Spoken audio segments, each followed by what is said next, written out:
Presidente República informa assunto foi em remata palestra e Palácio Presidencial Aitara Claran. Quinta-feira, Loron Sanulo full na agosto tinang Investidor Sirane, Maihusi Brunei, Malásia, Coreia do Sul, inclui China. No chefe Estado foi atene Sira Katak. La ia dalan selo ba Timor-Leste tem que tama ba ASEAN.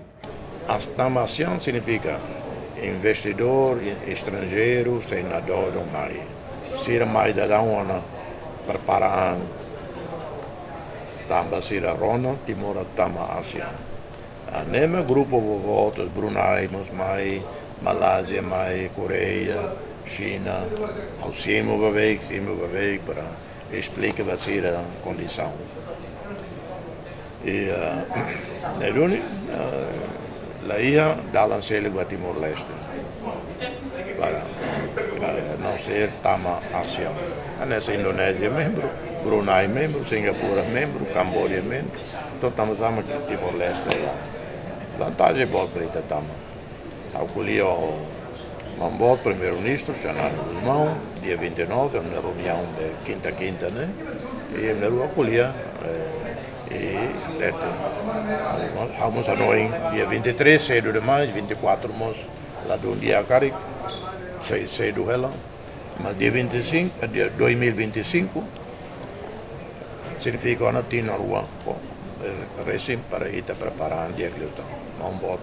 Contente a data e para a reunião do Conselho de Ministros, não vou transmitir ao Conselho de Ministros que colhia o presidente a me concorda 2025 tama ASEAN. Se ASEAN simo, lá significa que da cara tama se recimo. Se recebere, se suca e tinha preparação.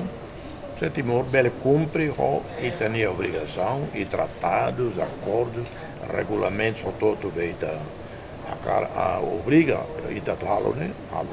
No chefe Estado afirma, ia tinan riun ruo anulo resin Lima, Timor-Leste se tama ba ASEAN. No wainhira ASEAN simo Timor-Leste, maka sei hare no teto, quando ba Timor-Leste nha preparação, o insamak bele cumpre regra ne be iha ona. Reportagem Febriana dos Santos, Televisão Timor Post. Janela Informação ba Emma Roto. Atau tem informação atual dia Clio, que tá halua.